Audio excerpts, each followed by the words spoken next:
Welcome to the call. Welcome to the call, all millionaires. My name is Alma Nancy, and it is with great pleasure that I'm the host of the Self-Esteem Development Training Call, Obsessed with Success.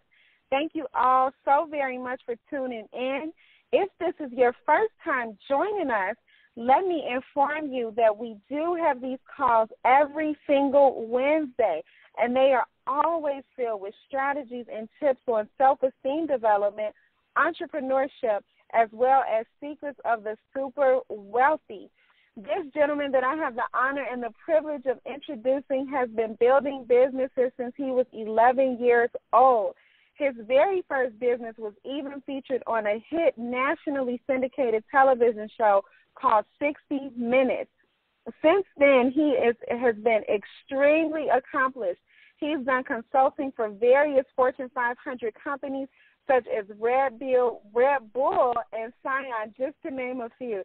He has helped thousands of ordinary people, including myself, create, build, and sustain successful businesses, creating additional streams of revenues for themselves.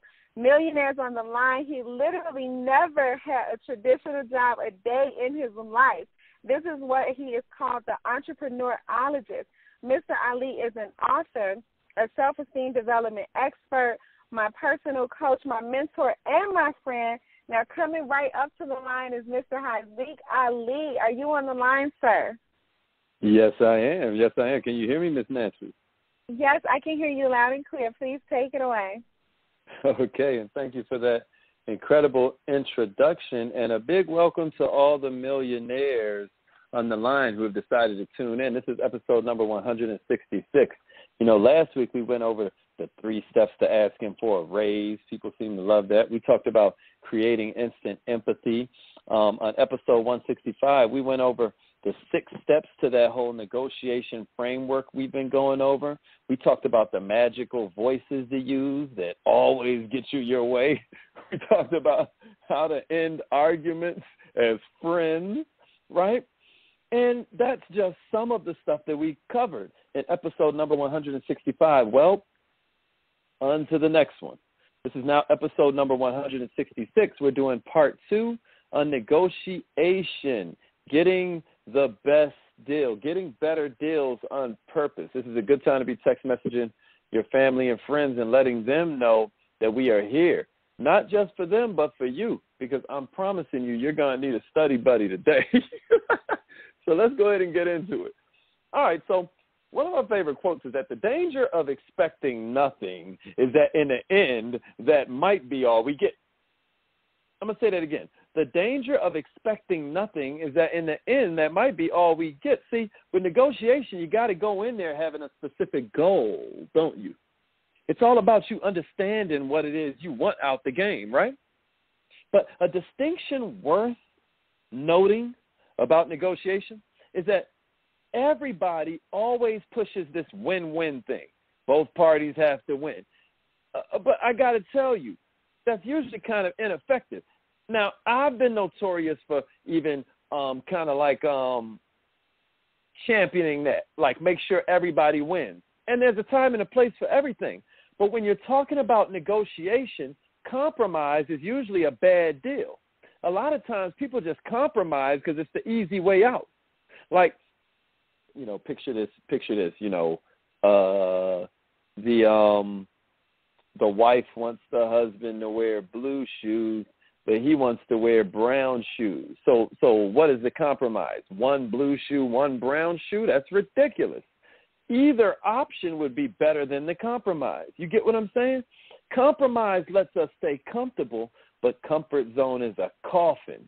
A lot of times, instead of compromise, if I just had to be honest with you, what we really need, millionaires, is more creativity. I don't know who can relate to that, but the whole idea about negotiation a lot of times, remember how we went through those processes and I started breaking down for you how sometimes to really prove this is your last offer, you might throw in something that has nothing to do with money. Well, see, that's called thinking creatively, thinking outside the box, think outside the contract. Try and think of things that are not so linear. We call this lateral thinking. A guy named Edward de Bono is who kind of like is the champion of lateral thinking out here. This is the guy from the advertising agency that gave us the Geico Gecko and a bunch of other stuff. But he uses a technique that we went through a long time ago when we covered a book called Thinker Toys. Thinker Toys would be a good book to get if you haven't had a chance to grab it. But this is the whole idea about lateral thinking. Now there's a bunch of ways to do this, but what de Bono calls it is exposure to random stimulation. Now, there's a bunch of ways to do this, but here's one easy way. Google random word generator.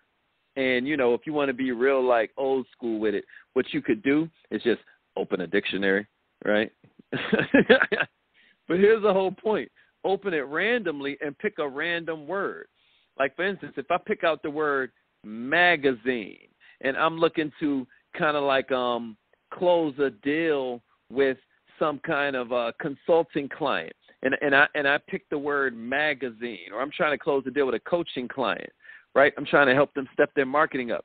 When I get the word magazine, maybe I'm thinking about, hey, you know, magazines are the press. Maybe we could get them free press by getting magazines that cover this new partnership, this new arrangement of ours. Another way to think of magazines have ads, and sometimes ads cost different amounts based on different levels of sponsorship. So maybe we could look at a different sponsorship level if they don't have the money, or it seems like they have a different need than what we were offering. You know, we're thinking outside the box. We're thinking outside the contract. What's another thing about magazines? Magazines spread the word about certain topics. How can we spread the word about this client? How can we make this client awareness skyrocket? You get where I'm going with this. The point is to look at your random word, look at what it might mean from all angles, think of as many unique solutions based on the attributes of this word, and never fall for the biggest mistake that most people make, which is focusing on whether or not these are good ideas. Forget all of that and focus on volume. Focus on quantity. Quality will come. After you get through those first little ideas, what you're going to find out is you're getting better and better and better. And this is important because millionaires, your creativity is infinite, but a lot of times your counterpart's imagination skill set isn't it. So it might be on you.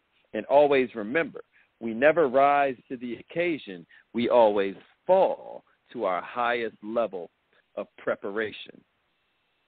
But what about deadlines? What about deadlines? One huge factor that you want to look at when you're going into negotiation is you want to look at the fact that time got to be on your side.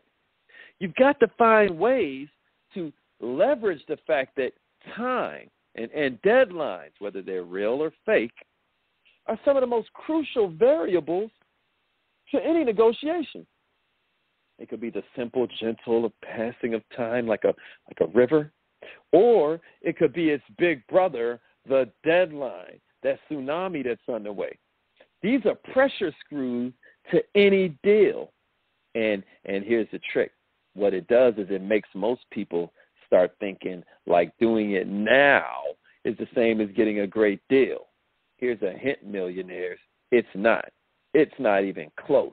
So what you've got to do when you start noticing the time and you start looking at the clock on the wall is you've got to force yourself to resist this urge. You've got to leverage that urge in your counterpart instead. Like you got to ask yourself, like, why is this deadline causing me pressure? Why do I feel anxiety? And a lot of times the answer, 99.9% of the time, is fear of loss. There's this famous negotiation teacher named Herb Cohen, right? And his book was called You Can Negotiate Anything. I love stuff like this. My friends know I can be a bit of a, you could call it, we'll go with jerk. We'll go with that. That's not what I was going to go with first, but I could be like a little of a A-type personality. And sometimes I pleasure, probably a little bit too much, in catching people when the quote isn't like that's the wrong quote or that wasn't the person that said it or whatever. So, Herb Cohen, he wrote this book called You Can Negotiate Anything. And his whole premise that he was teaching is that he talked about how he went on this business trip with these Japanese businessmen, and he had to negotiate a deal for the company that he was working for, right? And when he gets there, they ask him, they say, "Hey, how long you stay?" Now, let me stop before I sound racist. They're like, how long are you going to stay? That's much better. This is an American accent to the Japanese brethren. Okay, so how long are you going to stay? He's like 7 days. He's like a week. Listen, for the next 7 days, we talking parties, we talking tours, we talking like any and everything but the deal. You know when they end up doing the deal? The last day, a couple hours before the plane leaves, they're doing the deal on the limo on the ride back to the airport. He could not shake the vibe that he'd been played, right? Why? Because they knew your deadline, but you didn't know theirs. So, back to my point about being a little bit of an A-type personality. He tells everybody to not let anybody know your drop-dead date. Don't let them know your deadline, because he was so scarred by this experience. Millionaires, he wrote a book, and this is the advice he's giving. It is horrible advice. Listen, deadlines are a double-edged sword. What Herb is leaving out of that example is that he could have went and hopped his butt on that plane with no deal. And guess what? They would have lost too. Right? That would have been that. But see, mentally, we always slip up just thinking about ourselves. Here's another dumb reason, or here's another reason that advice is just really bad. I won't say dumb, but it's just really bad advice. You ever been in a situation where you haven't told somebody everything that's going on and you're looking at the clock like, man, my thing is about to leave? Or it could be something small, like you're trying to finish a conversation and you haven't told them that someone else is holding on. And they keep on talking. And you just feel that pressure building up. Meanwhile, they're going hard because they don't even know this person's waiting on hold. They talking, they just getting warmed up in the beginning of this story, telling you what color they had on and all of that. The dumb stuff about this story because they have no idea. That's negotiation for you if you set it up the wrong way. If you follow this guy's advice in his book, You Can Negotiate Anything, you're going to be the one sitting there, and the deadline is only working against you. The pressure screws are only tightening on your neck, all because you didn't express it. I humbly submit, let them know the deadline. Here's another one for you. The word fair. Millionaires, scientists ran an experiment, right? Scientists ran an experiment. What I'm about to do right now, put this in this section of your notes. Put how to leverage usage of the word fair. They ran this experiment. They call it the ultimatum game, right? And basically, you would give the offer person a $10. You would give the prospect the goal to just either accept or refuse the offer. And listen, if you accept the offer, then you get that amount of money. If you refuse it, you get nothing. Okay? Now, here's what's crazy. When you split all of the subjects up, 10-1, 8-2, 3-7, 4-6, 5-5, what you find out is there's no consensus. That's the first mind-blowing thing about this experiment, since we're talking about the word fair. You never get a consensus. Everybody throughout your test group, they all pick whatever they were feeling based on whatever direction the wind blew them for a minute.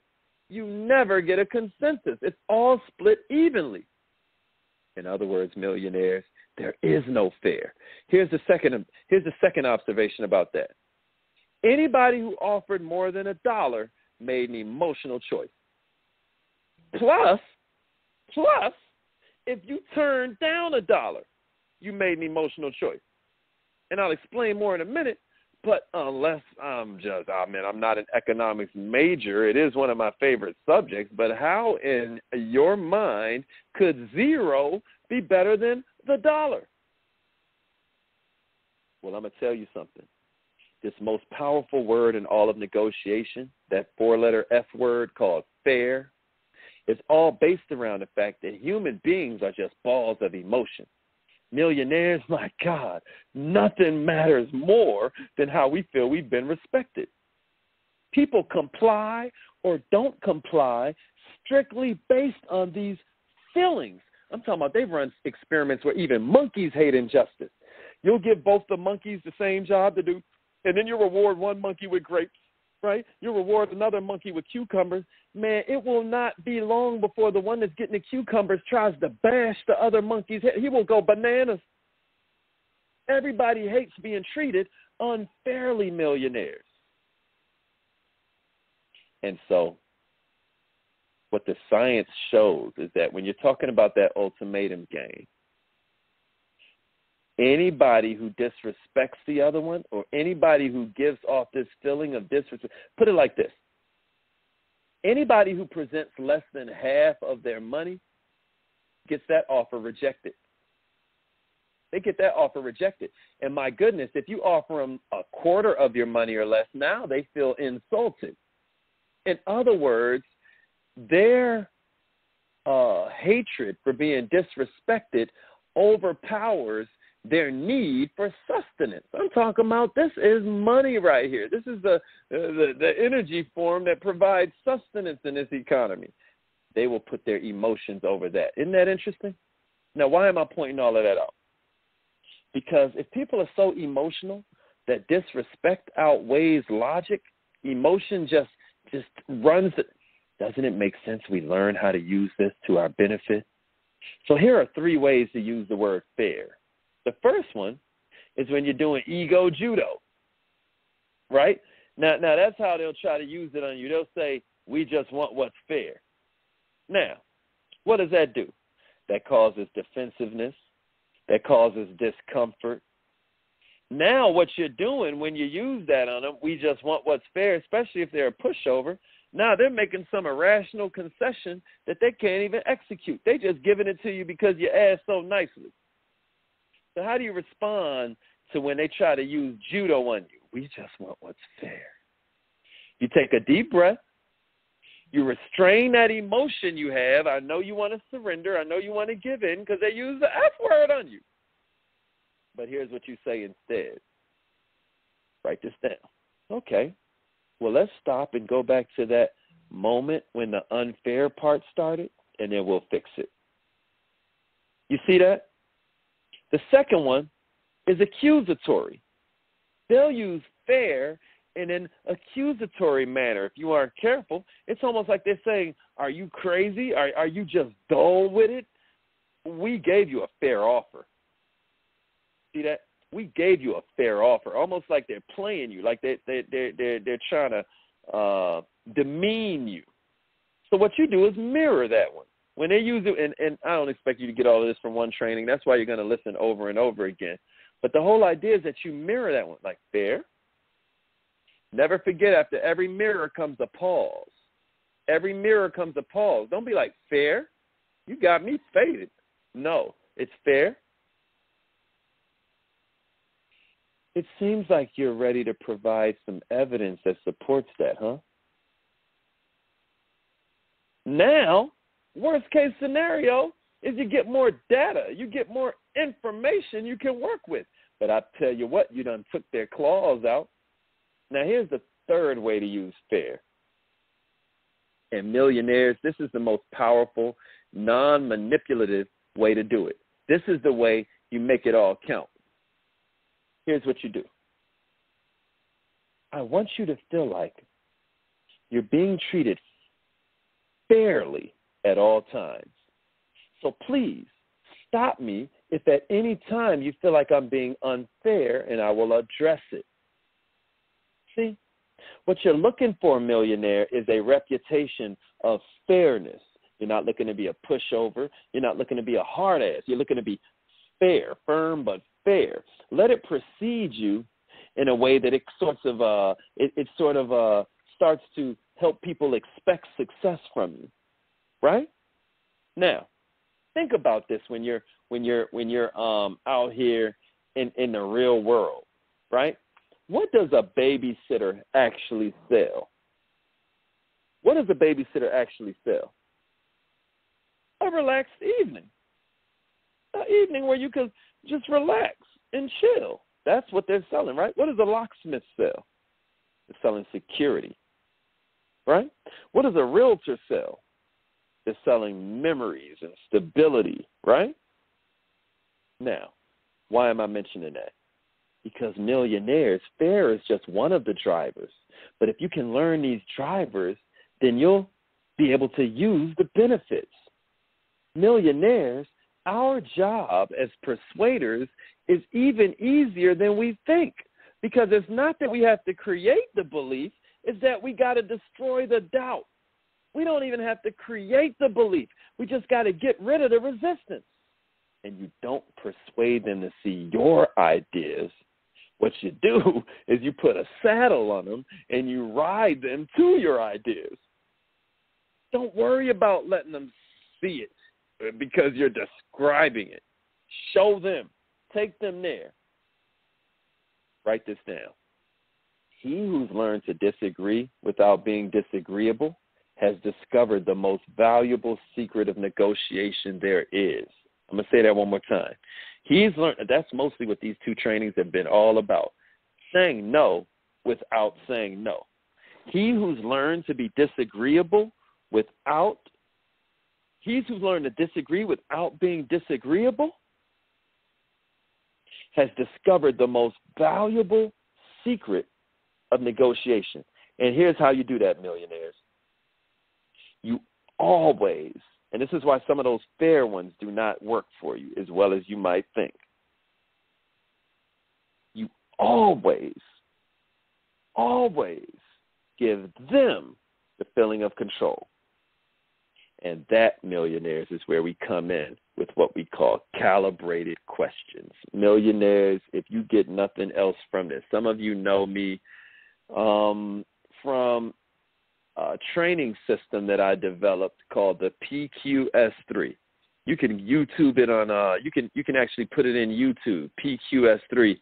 And there was a time, I don't know if it still happens, but you would start typing it in and my name would just pop up all of a sudden because so many people were searching for my system. The whole system was built largely on asking these open-ended questions. It's all about like, kind of like getting people to feel like you are deferring to them, so you're letting them be in control, while at the same time, you're guiding the conversation to all of the information you need. It's almost scary how simple and effective it is. Calibrated questions take the aggression out of what could be like a confrontational statement. Just like these softening phrases. Write these down. Perhaps, maybe. My yoga teacher, all she ever uses is maybe. Like you'll be in some weird pretzel rubber banded position, and then she'll say, and then maybe you slip your left arm behind your back and then grab your right thigh. And it's like, maybe I won't, right? Maybe I won't. But see, the fact that she said maybe, it softened it up. It allows me to feel like I can still come back to that class because she's not running people out who are still novices in their yoga journey, right? Calibrated questions act like these softening phrases, like perhaps and maybe and I think and it seems. Calibrated questions allow you to introduce the ideas and the requests while letting them feel like they came up with it. Also, they offer nowhere to attack like a statement does. They educate instead of command. These are questions with direction. The way you calibrate a sniper sight or the way you calibrate a triple beam, like a balance scale, right? You have to aim these questions. That's why it's so powerful for you to listen. So what I'm going to do is I'm going to give you a few rules that allow you to generate your own calibrated questions. I hope this is a blessing to you. Here's the first rule. Avoid verbs. Words like can, is, are, do, does. And don't worry, but by the end of this training, I'm going to give you a way to tie it all together. So I know some of this is kind of deep. Some of you aren't even taking notes. Y'all are just listening. Listen, you tripping if you ain't taking notes right now, but, I get it. Sometimes you're driving or whatever while Obsessive Success is on. You'll have to listen to the replay. But here's my point. Don't use those verbs. Use what we call the reporter questions.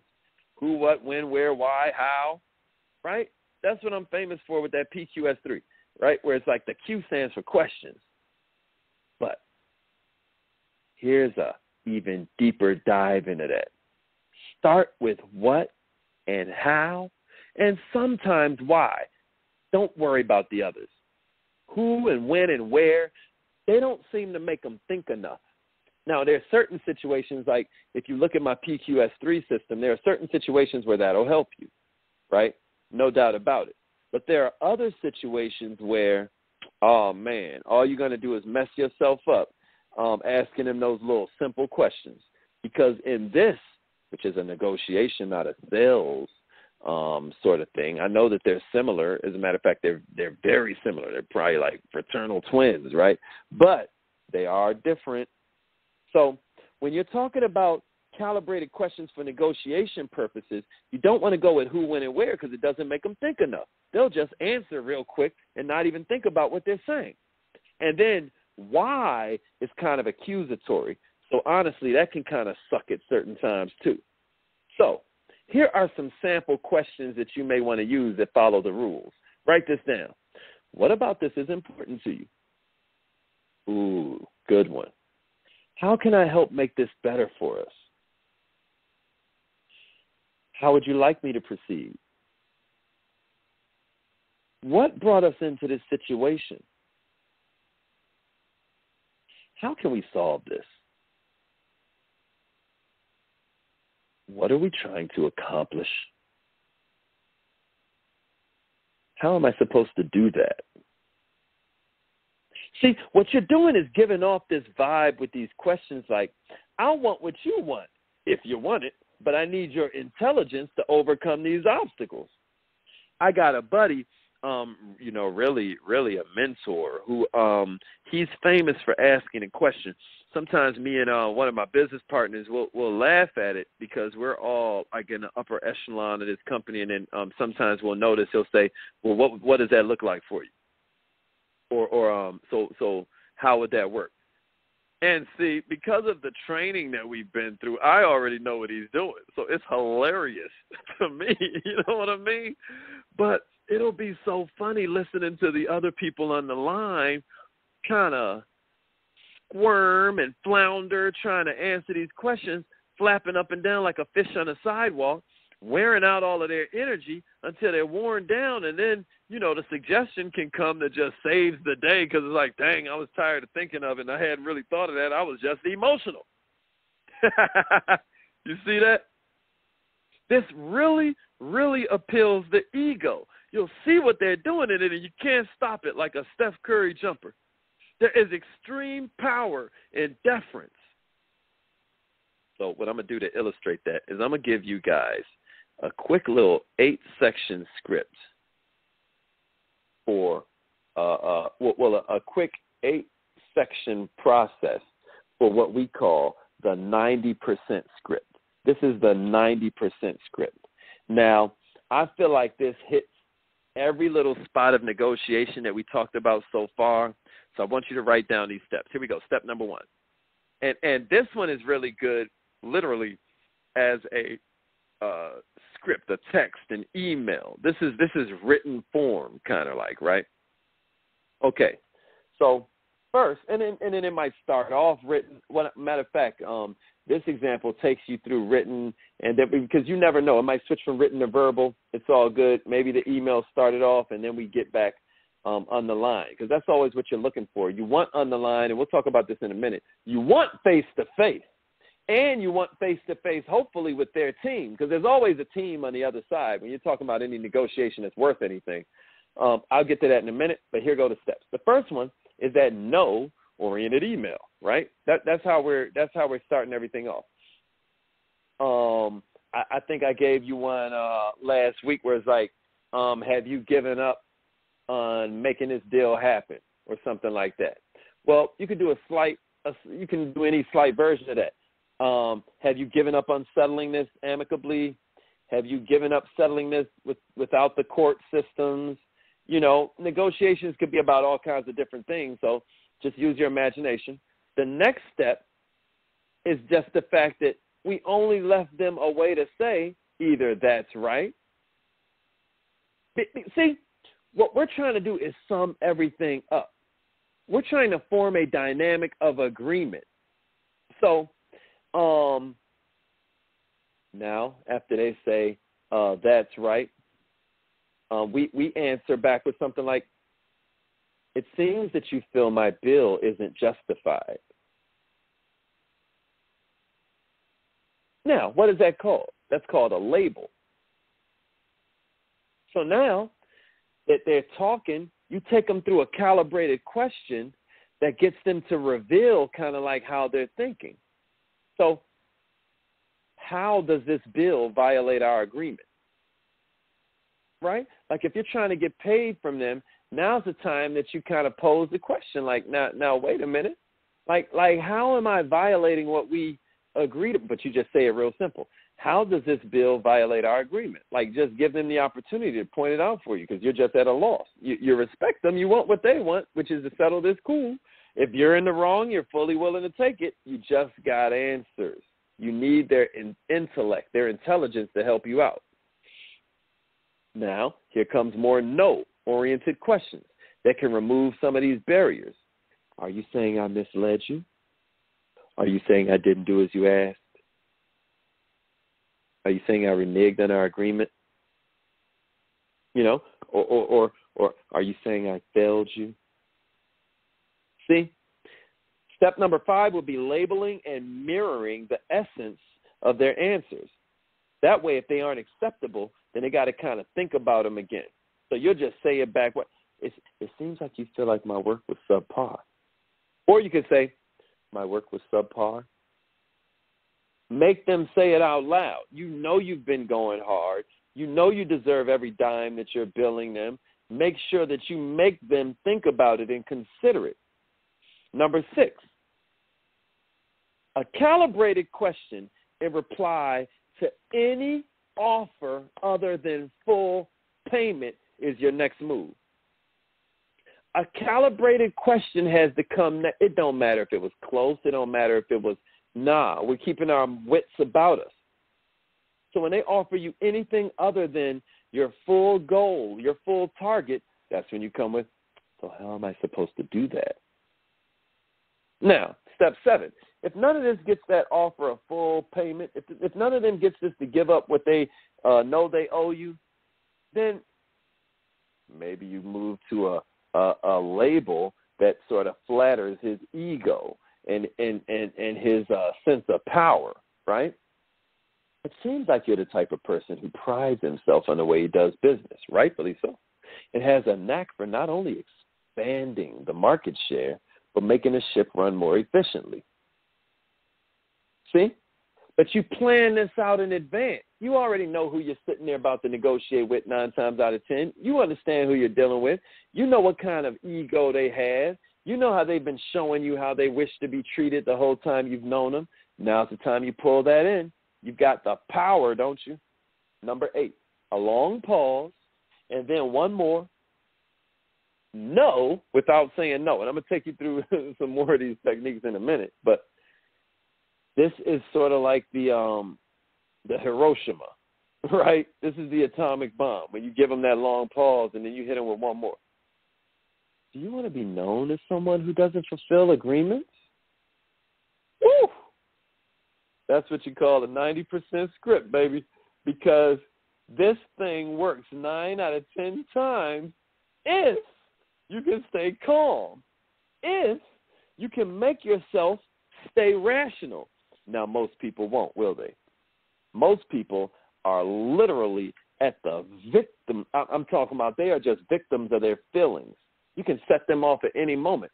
Unfortunately, some people say our new president is like that. But I want you to just get a few takeaways from what we just did.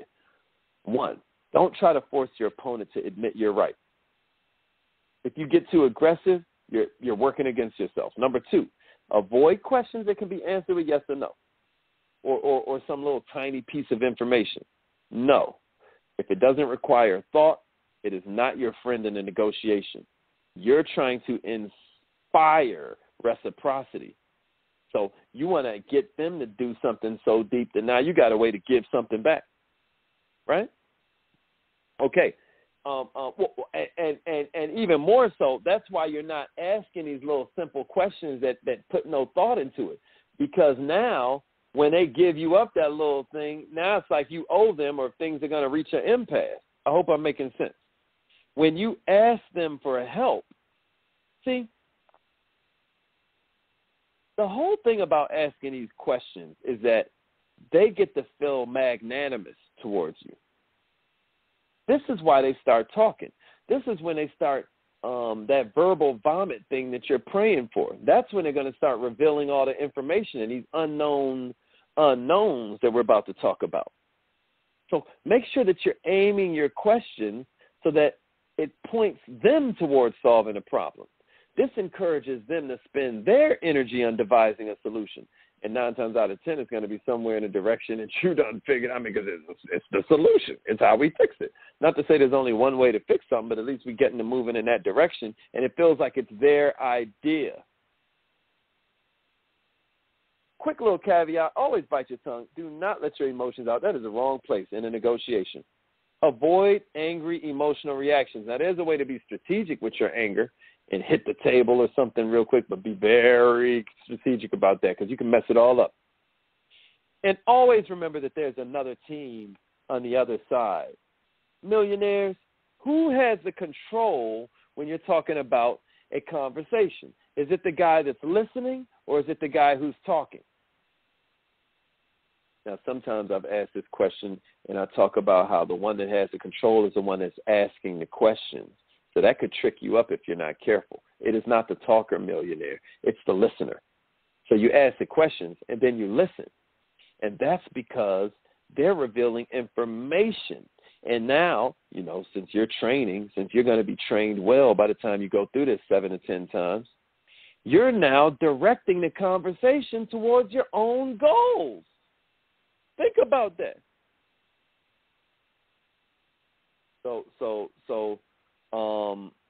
I think that at this point it's time to kind of talk about liars, right?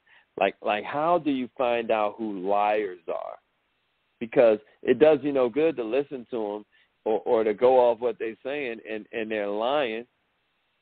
Millionaires, you guys remember how we talked about how there are 3 kinds of yeses and 2 of them are lies? One of them is a lie accidentally. One is a lie on purpose, right? So let's kind of talk about how you can tell who's lying. First, I need you to write down this formula: 7, 38, 55. 7, 38, 55. At UCLA, they did a study that has proven that 7, 38, 55 is a pretty interesting way to describe the communication pie and how you figure out whether the person you're talking to is telling you the truth. The 7 stands for verbal. The 38 stands for paraverbal. And then the 55 stands for nonverbal. I think last week we called it song lyrics and music, right? Song, lyrics, music, and dance, right? So it's the same thing. Lyrics are the verbal. Music is how they say it. It's the tonality, the paraverbal. And then nonverbal is watching their body and their face. Millionaires, a lot of times they're agreeing with you, and they are not agreeing with you at all. So you got to take them through a whole process that gets them to actually commit. Remember we talked about the 3 different yeses, the counterfeit, the confirmation, and then the commitment? So counterfeit is they're lying. The confirmation means that, okay, I'm saying yeah, but I have no idea how we're going to execute. But then commitment, that's the one you want, the commitment. So there are a few different ways that you can kind of make sure you get this. We'll run through a few of them, but a lot of times this is just being creative. This is just being aware of what you're dealing with. So real quick, right? What's the rule of three? The rule of three is a way that you get people that gave you a fake. Well, hold on. Before I even get to that, let me tell you real quick. Here's how you know people are lying. I forgot that I promised you this. First of all, people that are lying always use all of these different, like, third person kind of, you'll hear them kind of going through this whole thing where they're like it and them and they, and it's all an effort. It's all it's how they put distance between them and the lie they're telling you. So what you want to do is kind of run them through a thing where you make them agree a few times. So you might be like, so we agreed? And they're like, yeah. Well, you got to catch that. You can't just move on to the next thing because you're so in your head. So we agreed. Yeah. Well, I heard you say yes, but it seemed to be a little hesitation in your voice. Now, that's called a label. You see that? I heard you say yes, but it seemed to be a little hesitation in your voice. Now they're like, oh, it's nothing really. No, this is important. Let's make sure that we get this right. I want to make you happy here. I want us both to leave happy. Thanks, I appreciate it. See, this is how you kind of like score some of that implementation you want. You got to get them fully on the same page, and they have to feel like it's in their book. So the rule of three just basically says you're going to get to the goal by getting them to agree 3 times or by getting them to answer 3 times, right? Now, there's all kinds of ways you can do that. You can rephrase the question all these different times, whatever it takes. But the bottom line is that if they say yes those 3 times, okay, so we're going to do this. Okay, so, I guess at 7 o'clock we're all filled up, huh? Okay, man, well, yeah, so what's the first thing you're going to do after we get started? What's your first goal? These are all ways of getting them to agree again. Sometimes in entrepreneurship, especially networking, you may be on a 3-way with one of your teammates, and a person just tells you no to get off the phone. And then later on, you find out later on that night that this person has disappeared on them. You thought they was about to sign the person up, and then now they done disappeared into the wind. What happened? You got a counterfeit no. Or you got some kind of confirmation no, but you didn't get a commitment. You didn't literally get a commitment because you didn't ask them what time and what place, and they call you back in 10 minutes, but then you didn't even get a figurative commitment. That's not even where they were in their head. So how you avoid that is you make them agree 3 times. What about the Pinocchio effect? That's kind of what we were talking about just now. You'll hear them start using that, W.C. Fields, he's a famous author. He would be like, this is when they baffle you with BS. People just be talking to confuse you. Don't fall for it. That's the Pinocchio effect. Same way Pinocchio's nose would grow, there are telltale signs you can look for. Another one, we just now talked about this, was the third person pronouns, him, her, it, one, they, there, instead of I. They're trying to create distance. They don't want to say I, because they know they're lying. Pronouns. Pronouns is a real cool one. It's so funny. One of my business partners was talking about how she notices I always talk in we. Well, for me, it's not a manipulative thing. My self-image says we're all going to get to the top together or not at all. That's my self-image. That's just how I'm built. Let me tell you something about people that say I all the time. When they're saying I all the time, they have no power. But when you hear them say we all the time, many times in a negotiation, that person in front of you that keeps saying we, they're the ones in power. Be careful, because they're pretending like other people are in on the decision, and really it's them. Now, people that always say I is the exact opposite. They're pretending like they got all the power, when really nothing could be further from the truth. Here's another little quick thing that I want you to write down. This is something you can just try in retail stores. Some of you guys have given us some phenomenal testimonials already just from listening to last week. But here's another one. Try the Haziq discount. Now, I don't mean the Haziq discount. Don't say my name. You got to say your name. It got to be like, man, so what's the Chris discount? Man, what's the Jeff discount? Man, what's the Michael discount? They'll laugh, and then they'll give you a discount. I know we're always trained to say their name, but sometimes use your name. It's going to get you some results. Now, watch this. Real quick, because we got to get out of here. Here's the way, because I still promise y'all the one sheet.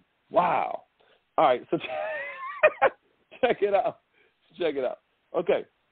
Here's how you say no 4 times without saying no. Because if you can learn to just say no a few times, what you're going to do is get them to start bidding against themselves. Imagine that. Instead of you bid and then they bid and then you bid again and then they bid again, let's make them bid against themselves.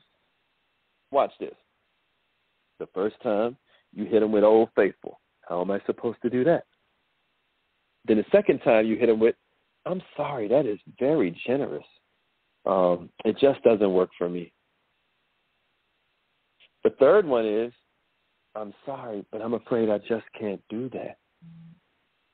And then the fourth one, if they make you say it again, I'm sorry, no. Now, they just made you say no 4 different times. It was so elegant. And I guarantee you, each time you delivered one of those, they changed up a little bit. See, millionaires, this is all emotion. So what you've got to realize is that, and I mean, there's ways to stretch this all out, but mostly people are just doing things based on how they feel. It's important you realize that, because once we know that, our whole goal is to help them feel a way, like we just said, feel in control or feel satisfied with the deal. And 9 times out of 10, that's because you led them to coming up with it. So the first no message, again, the price you offered is very fair, and I really wish I could afford it. You know, you've worked very hard. You definitely deserve to be compensated appropriately. I'm very sorry, but I wish you the best of luck. Never said no. Then the second one comes. They counter offer. Now you're like, thank you for your offer. You were generous to reduce the price. You see how we threw that one in there? You see how we threw that one in there? That was a generous one. The first one kind of took the place of how am I supposed to do that, but now we're getting to the flattery one. Just a little bit. You were generous to reduce the price, which I greatly appreciate. I really wish I could pay you this amount, but I'm sincere in that I cannot afford this at this time. As you know, I'm in the middle of blank, and I just can't come up with that type of money. Again, I wish you the best of luck. Now, at this point, they're going to drop, but you got to stay focused. You got to get what you came for. So maybe they come again, and then you come again. Thanks again for the very generous offer. You have really come down on the price, and I've tried very hard to come up with that amount. Unfortunately, no one is willing to even lend me money, not even my mother. I have tried various ways and channels. I cannot come up with the funding. In the end, I can offer you, and then you give them one of those specific numbers we talked about. So you give them the specific number, and then maybe you even throw something else in it so they really understand that is your bottom line price. Maybe you say, but I can only give you half of it right now, and then I can pay you the remainder, you know, over a year or over 6 months or over 2 years, right? But I that is really the most I can do, and I wish you the best in your decision. You see that? That's specific numbers. That's saying no without using the word. You're sounding like a negotiator. Millionaires, ask those calibrated questions. Ask them again and again. Use those how questions to shape the environment. How can I do that, right? Don't just pay attention to the people you're negotiating with. Look for their whole team. Look at how they're acting, because sometimes the one that just told you the lie, they ready for it. They were prepared to look you in the eyes and lie to you. But their team is going to shift in their seat. Their team is going to almost invisibly look at their partner like, man, you sound crazy. Is that like, man, you messing what? That ain't our situation. You got to pay attention to them too. Sometimes you can ask something like, so how will this deal affect everybody else? How on board is everybody else? Woo! Now the team's going to start showing you what they're thinking. You just got to pay attention, millionaire. Also, don't forget that 738-55 rule so you can figure out if the yes is real or counterfeit. This is how you win that negotiation before you go in that negotiation. I'm going to leave you this before we get with the one sheet because I realized that we're kind of out of time. Listen to me. There are three types of negotiators. Now, there are all kinds of rubrics and metrics and this kind of stuff, and we're always talking about there's so many different personalities. Well, with negotiation, the three that you mostly need to focus on, because don't even worry about the rebel right now. Last week I gave you the rebel, but I don't even want to confuse you too much. Just go with accommodators, analyzers, and assertives. Accommodators, they're all about relationships. Those of you that have trained with me and this thing of ours, we always talk about, empathizers. I always say them so they rhyme. Empathizer, organizer, socializer, and analyzer, right? Well, right here, this would be the empathizer. They're all about relationship. Their whole thing with an accommodator is that if they're silent, that means they're angry. But you can always tell an accommodator because they're just loving on you. The analyst, they're sitting there, they're kicking it, right? They just having fun. The analyst, have you ever seen the movie The Accountant? He was an analyst. They're methodical. They're diligent. They're not in a rush. Their self-image is tied into never making mistakes, so they're going to take their time. And accountants, they almost speak in that Barry White voice we taught you last episode, but with them it's cold instead of soothing. That's why you got to see The Accountant. Ben Affleck did a great job of being an accountant analyst personality. With an analyst, silence equals thought, right? Silence equals thought. And then you've got the aggressors, the assertive ones. For them, time is money. They like, get to the facts. What is going on with the money? What are the numbers? But not in an analyst way, in an ego way, like I got to win. The thing that messes most people up when they're trying to tell what personality somebody is, though, and I just want to warn you about this, is that they've got that I am normal syndrome. Well, check it out. Those three types are spread pretty evenly across the population. So your normal is all well and good, but out three people, two of them is a different kind of normal than you. 66% of people's normal is different than yours. You got to think a little bit bigger than that. So when you are dealing, again, with your counterparts, your main asset are those two ears, about 10 inches away from each other, on the sides of your head. You've got to learn to listen. That takes us to the last thing that we're going to cover before we get to this one sheet, and that is the idea of the unknown unknown. Before we finish any training on negotiation, we've got to cover the fact that there are all kinds of power that you can find in discovering what this person's unknowns are. In other words, sometimes they don't even know that this matters. But what you've got to do is get really good at pulling them out. And I'm going to give you some methods for doing that, but I just want you to know that this creates leverage. And there are only three types of leverage as it relates to negotiation. One is what we would call positive leverage. Now, pretty much positive leverage is the idea that I can give you or I can keep away whatever you want. That's all it is. Negative leverage is, probably what most people picture when they think about leverage. It's basically the negotiator's ability to make somebody else suffer, right? It's all based on threats. You have negative leverage if you can tell them, hey, if you don't pay me, I can destroy your reputation out here. Now, that gets people's attention because of loss aversion, but it's not the best one. It's not the best one. I think the best is either positive or normative. Write this one down. Normative leverage. Normative leverage means you got to know the person you're talking to's religion.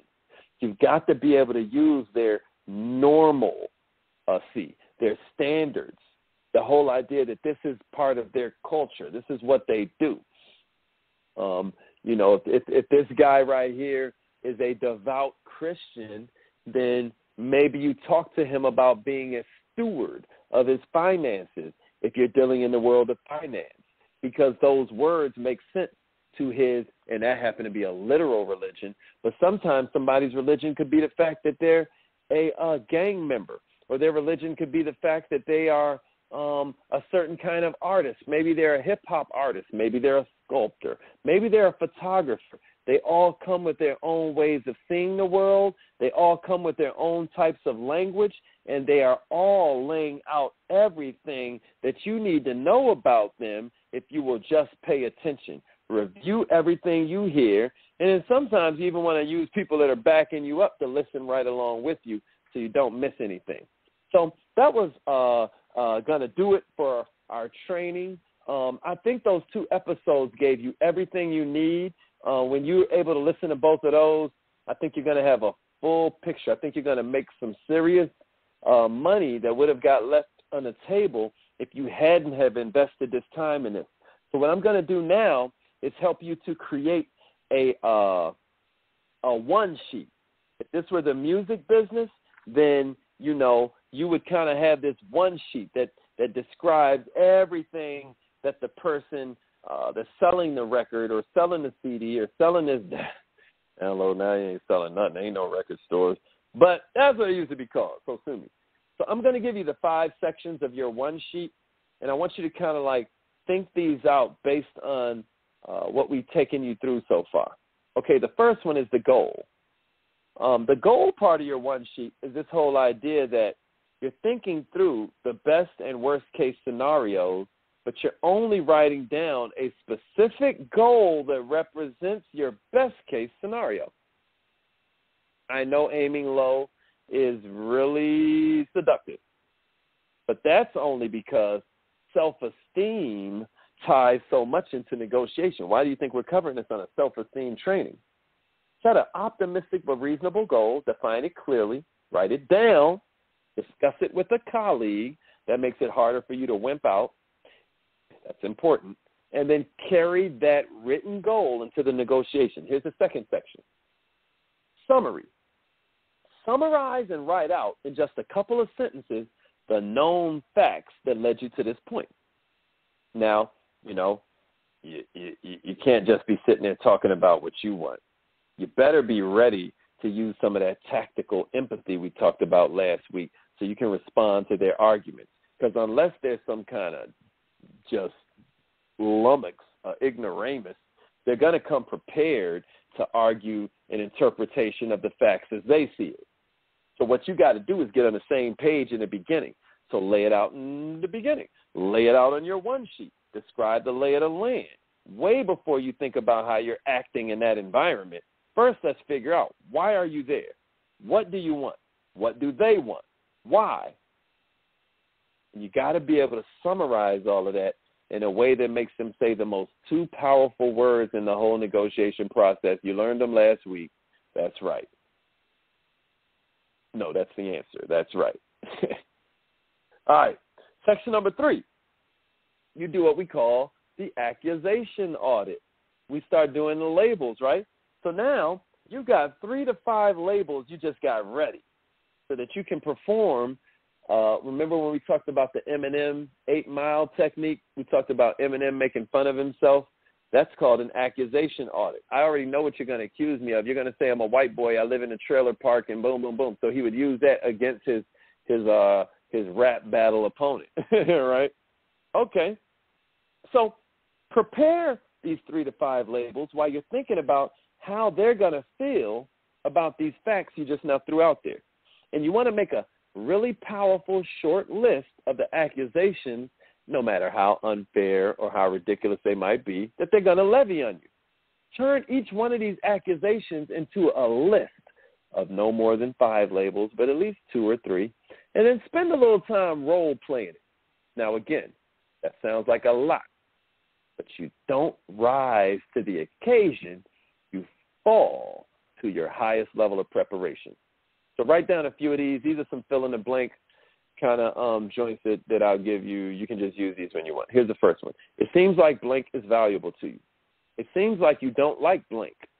It seems like you value blank. It seems like blank makes it easier. It seems like you're reluctant to blank. You know, let's say you're negotiating an apartment lease and you want to be able to let other people kind of sublet, right? And you know the landlord hates that. He hates that idea. So maybe your label is, it seems like you're not really a fan of subletters. But it seems like you want stability with your tenants. Let's get to the real issue. All right, section number 4, calibrated questions. You know, your favorite part, I bet. Prepare 3 to 5 of these bad boys that's going to reveal the things that they don't want to reveal, right? Now we're going to overcome these obstacles after we ID the obstacles. So, you know, to make that clear, effective negotiators are always looking past what they say they want, and they're trying to look into what's making them want what they want. Figuring out what they're worried about sounds simple, but a lot of times our basic human expectations about negotiation can get in the way. So what you're doing is preparing these questions because you're relentlessly curious about what's really motivating them. Here's a couple that you can use. What are we trying to accomplish? How is that worthwhile?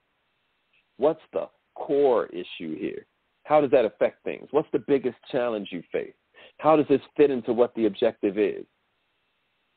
Here are some questions that'll help you identify those unknown unknowns. Write these down. How does this affect the rest of your team? How on board are the people not on this call? What do your colleagues see as their main challenges in this area? Powerful stuff, millionaires. Hope you're getting this. Now, a lot of times when you're looking for ways to identify these deal-killing issues, a lot of times what you're doing is fighting against comfort zone. A lot of times the one that has the influence is the main one that's the most comfortable. And a lot of times change will make them look like they haven't been doing their job. So what you got to figure out how to do is make them look good, even though you fully intend on changing what they're used to. And you'll be tempted to concentrate on money, but put that aside for a minute. You'd be shocked. They do surveys of employees year after year after year, and money is never the top thing. A lot of times your negotiations are hinging on something outside, something so simple and pedantic as the dollar bill. Think about what they're really losing. Think about self-esteem, status, autonomy, all these other non-financials. Man, you don't even know, man. The guy across you might be hesitating because he don't want to mess up. He don't want to take a risk on you and mess up his review in 4 months. You just don't know. So here are some ways to kind of like pull some of that out. What are we up against here? What is the biggest challenge you face? How does making a deal with us affect things? What happens if you do nothing? What does doing nothing cost you? How does making this deal resonate with what your company mission is? And see, a lot of times you want to ask these in groups of 2 or 3, since a lot of times they're similar enough that, you know, they can help your counterpart think about the same thing from a couple of different angles. Every question and every situation is unique, but if you can figure out the right questions for the right situation, you're going to get them to reveal everything you need them to reveal. And then that's when you're ready to come back with these labels, like right after they give you those responses, because what you're doing is keeping them giving you more info. You're keeping them coming. You want them verbally to all over you. It seems like blank is important. It seems like you feel like my company is in a unique position to blank. Seems like you're worried that blank. Oh, golden. And then the last one you want to take in there on your one sheet, you know, even if it has to be front and back of the paper, right, inside your portfolio, is a list of non-cash items that either you have that you can offer or that they have that you want. Like, ask yourself, what could they give me that could get me to do it for free? You know? I mean, you might be looking to do, I remember one time I was consulting with Red Bull, and they wanted me to do some extra little trip, and it wasn't in my contract. I definitely didn't have to do it, but I knew the lady that was running the region, and I knew her budget was kind of limited. So what I had her do was throw in Red Bull whenever I wanted it for free for 12 months starting that particular meeting. And I sure did. Everybody knew I had all the Red Bull you needed, and I started using it. I was doing events at the time and everything, and I would take some of it with me to events. I would give it away to bars, the sweetened deals I had with different promotion contracts. Man, I used them non-cash offers. But ask yourself the same thing. Come up with a list of things that you wouldn't mind, that you'll take it, you know, and come up with a list of things that really make it so that you can solidify this deal. One of my mentors from afar would tell this story about how a lot of times it's the add-on that really closes the deal for you. Like maybe you're teaching a seminar on how to close a deal, and, you know, you throw in a round of golf. Man, you'd be shocked. They'll buy that thing for the round of golf more than they buying it for the seminar. It's really weird. But in your quest to dig out what their real motive is, man, you can come across some gold.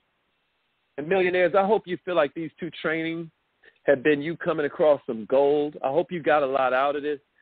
Please spread the word. Let's change the world. Let people know what you know now. Share with people. Add value into their lives. Create your own videos using these techniques. On the blog, make sure you leave testimonies about how you used it so that way it can become the cliff notes. Write this down. If you do not already have the blog, write this down. We are millionaireminded.com/negotiation. We are millionaireminded.com/negotiation. I'll be editing that post to add this part 2 to it, but obviously part 1 is already up, and you can leave comments to pour into your fellow millionaires if the mood strikes you. Remember, the universe gives to the givers, takes from the.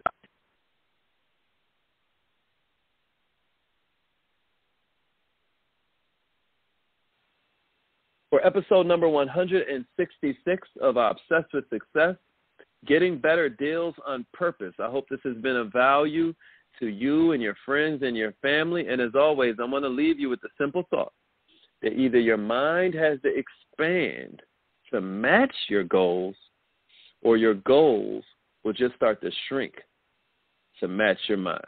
I love you all. Let's grow.